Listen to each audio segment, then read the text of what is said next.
but formal mechanisms exist by which ordinary people might, in principle, shape their own affairs, and that is a threat that must be averted, as the men of best quality agree. Now, the concept of democracy as rule by consent of the government, of the governed, rule by consent of the governed, it's a familiar phrase, is already narrow. It reduces citizens to the role of passive onlookers who ratify decisions made by others. That's well below the demands of popular democrats for centuries. But the Western Bolsheviks demand a still narrower interpretation. In place of informed consent, we have manufactured consent, manipulation and deceit to allow full sway to the rulers. There's been extensive study of the service of the ideological institutions to controlling the public mind. I can't really give examples here, but I'll give a few just to illustrate. With regard to the media, which have been extensively studied and play a crucial role, there are by now thousands of pages of careful documentation in print, which you can look at for background evidence, and discussing by the harshest tests that can be imagined the way they function as instruments for the manipulation of the public in the interests of the state-corporate nexus. It's almost entirely study of the US media, so don't draw conclusions from ignorance. The basic task is to establish certain necessary illusions as the presuppositions of discussion, unchallengeable, even unnoticed, like the air you breathe.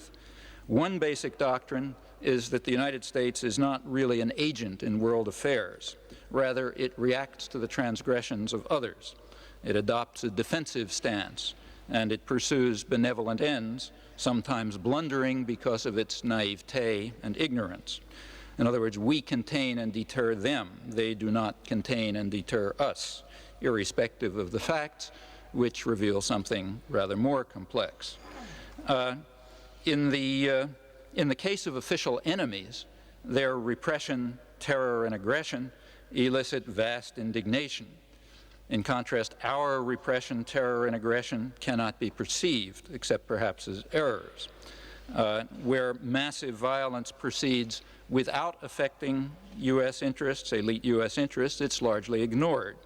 My colleague Edward Herman and I have documented a wide range of dramatic cases of these three categories. So to illustrate a few striking examples picked for comparison, because they're similar, the Pol Pot terror aroused vast outrage from the first moment. In contrast, the second category, the Indonesian terror in East Timor, in the same years and on the same scale, was literally suppressed, and it even elicited apologetics. And that's important because since it was crucially backed by the United States and also Holland, it could have been stopped. So on moral grounds, it was quite a significant case. To take an example of the third, which we study, the massacres in Burundi were ignored because they had no relevance to elite U.S. interests. Actually, we also discuss a fourth category, more horrifying perhaps, the category of atrocities that are approved or even sometimes applauded. The Indonesian slaughter in 1965 is a case in point, which we discuss in some detail. There are many others. Coverage of the Indochina wars is one of the most dramatic examples of subordination of the intellectual class to external power. Notice there's massive evidence on that. We easily recognize that the Soviet Union invaded Afghanistan and conducted a brutal war of aggression, and we dismiss with contempt its claim to be defending the legitimate government against terrorists sponsored from abroad. But such perceptions are barred when the United States invades South Vietnam, as it undeniably did in 1962, if not earlier, then extending the aggression to the north and to Laos and Cambodia, virtually destroying Indochina. These thoughts are unthinkable and are rigorously excluded from mainstream reporting and commentary over decades. This is 100% as far as I know. The extreme doves will say that the defense of South Vietnam was unwise, adopting the terminology of any commissar with regard to Afghanistan. This is quite a spectacular achievement of manufacture of consent among the educated classes, Herman and I review it in detail from 1950 to the present in a recent book, if you want some background. In this book, we focus particularly on coverage of the Tet Offensive. We picked that because it's been the main example offered to show that the press is independent of government power, even adversarial.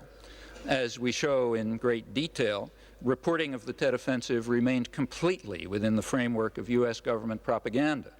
When the U.S. Air Force blasted towns and villages in South Vietnam during the Tet Offensive, the press described the horrors as the defense of South Vietnam against the South Vietnamese, plainly, because, as the Pentagon conceded, there had never been any North Vietnamese troops anywhere near these southern provinces, which had long been subject to the murderous operations of the United States military and its Korean and other mercenaries. The press has been accused of portraying an American military victory as a defeat and as being too pessimistic about the prospects for the American military effort. It's an interesting criticism to begin with.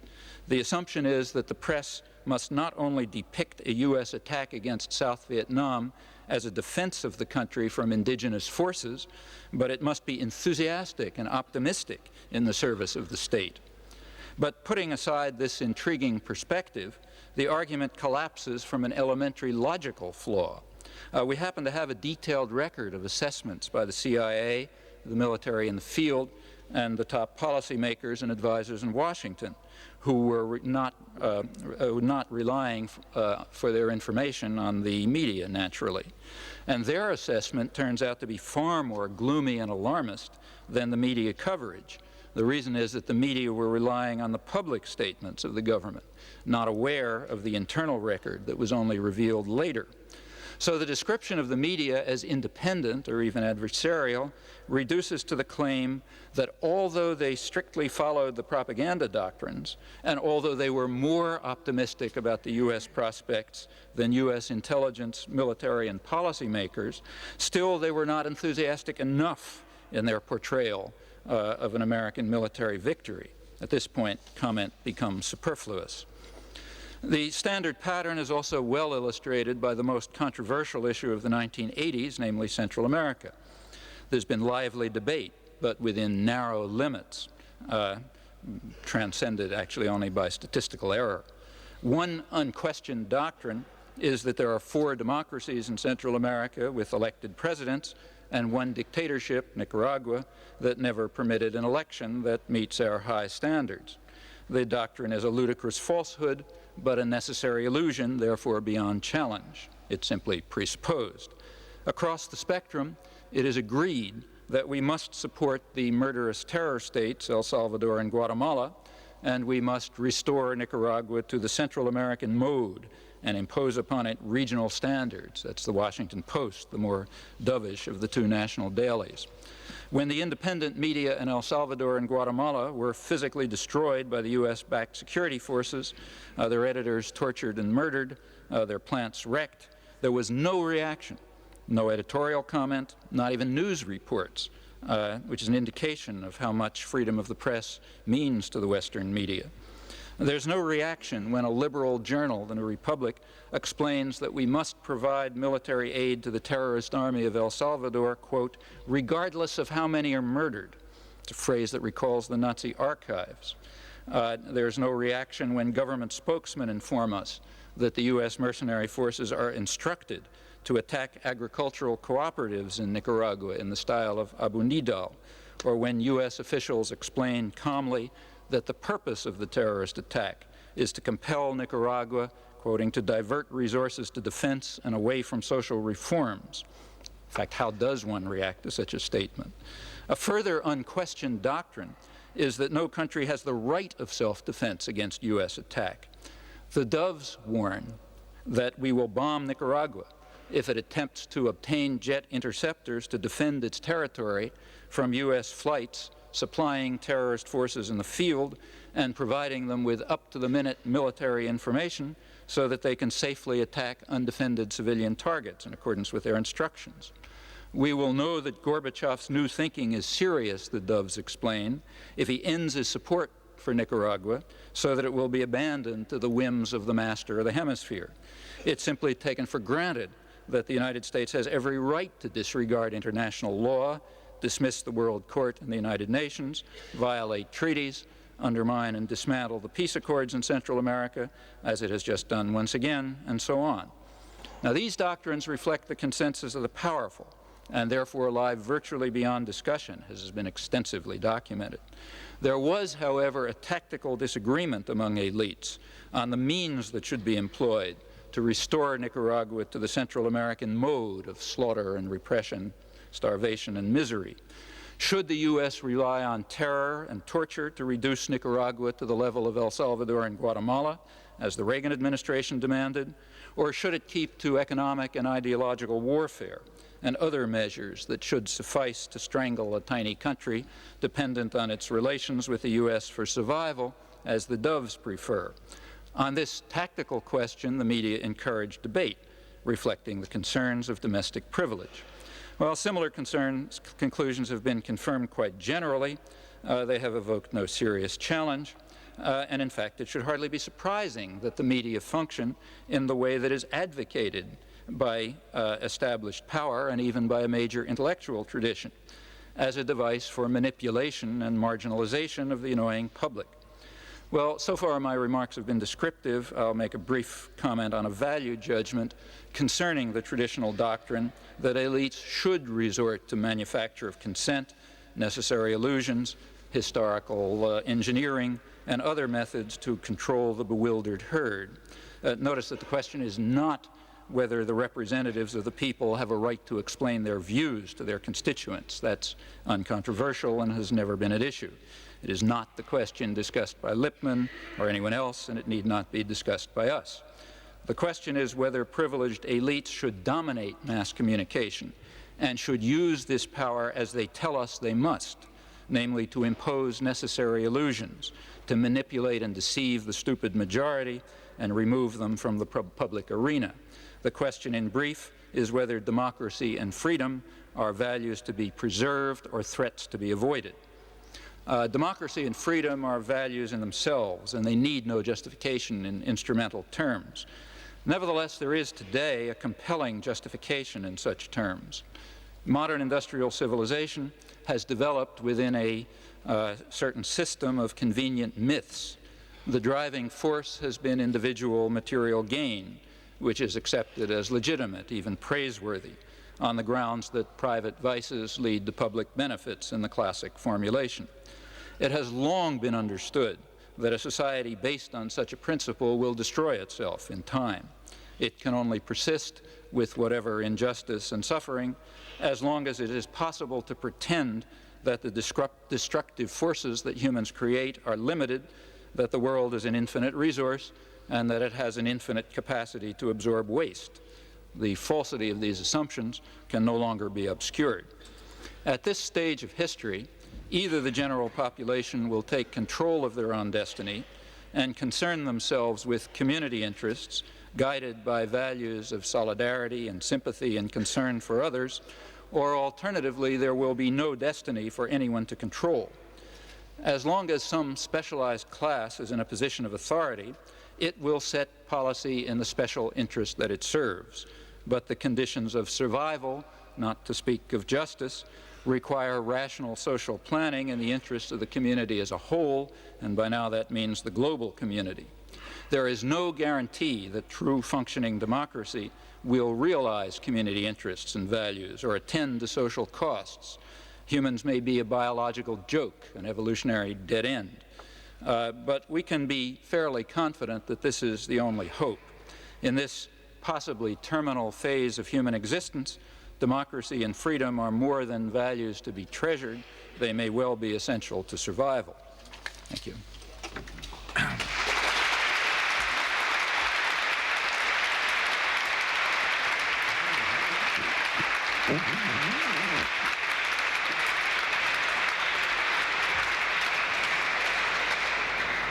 Thank you very much, Professor Chomsky. Mr. Bolkestein, the floor is yours.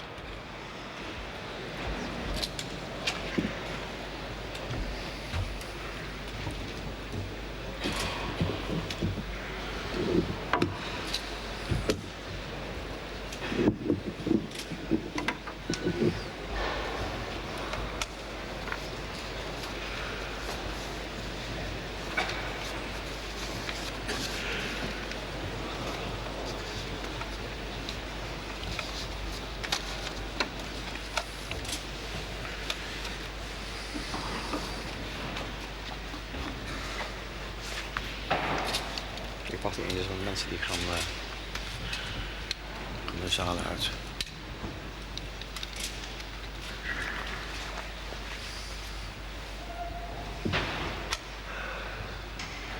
Ja? Let me begin, Chairman, by welcoming Professor Noam Chomsky most heartily to our country and to this city. It is indeed an honor and a privilege for me to engage in a public discussion with him. I hope that he will enjoy the debate as much as I'm sure I shall. Why do we know and understand so little? Why do we know and understand so little, even though the evidence available to us is so rich? That is how Professor Chomsky defines what he calls Orwell's problem. It is a problem that has often baffled me. It is no coincidence that Professor Chomsky and I have run into each other. Why is it that some people refuse to see the evidence that is placed before their eyes? 40 years ago, the lawsuit that Viktor Kravchenko brought against the communist journal Les Lettres Françaises was judged in Paris. Kravchenko was the author of the book I Chose Freedom. Many French intellectuals refused to listen to what Kravchenko had to say. One of them, the writer Roger Vaillant, wrote, "Objectively, historically, Kravchenko is a traitor. Everything he tells us of his country of origin must be suspect." Professor Chomsky calls Paris a cultural backwater. But the French were not the only ones to reject the evidence out of hand. Many intellectuals closed their eyes and ears to the reports that came out of the Soviet Union. Perhaps they knew, but certainly they did not want to know. There is none so blind as he who does not want to see. When Deng Xiaoping visited the United States for the first time, President Reagan invited Shirley MacLaine to his table. The famous actress told the communist leader of her trip to a Chinese village some years before. What she had found so admirable was that professor and peasant worked side by side. At first, they had found life difficult, the professors had said, but by dint of hard work, they had managed to identify with their peasant existence. They lied, was Deng's reply. Certainly, the Shirley MacLaines, the Susan Sontags, and the Mary McCarthys of this world were deceived, but also they wanted to be deceived. Now, why did so many intellectuals take leave of their senses, always searching for a new paradise and saying, "I have made up my mind, please don't confuse me with facts"? It is a famous question, and it has received many answers. Let me just mention one aspect. The famous Dutch writer Harry Mulisch once wrote, "Even if Cuban society turns into a police state, it will be our fault, just as it was our fault that the Russian Revolution degenerated into Stalinism." With respect to the Hue massacre in South Vietnam, Mary McCarthy could not accept that the other side might have done it. She said, quote, "There is no way of knowing what really happened. I should prefer to think that it was the Americans." Now, why should Miss McCarthy prefer to think that her own country had committed those crimes? These intellectuals are motivated by feelings of guilt. If something goes wrong, it must be our fault. Western civilization is suffused with Christianity, and the guilt complex lies at the heart of that religion. "Come fix upon me that accusing eye, I thirst for accusation," the Irish poet William Butler Yeats wrote. The view that many Western intellectuals have of the world is compounded of arrogance and guilt. Certainly, not all good things in the world stem from the West, but neither do all the evil ones.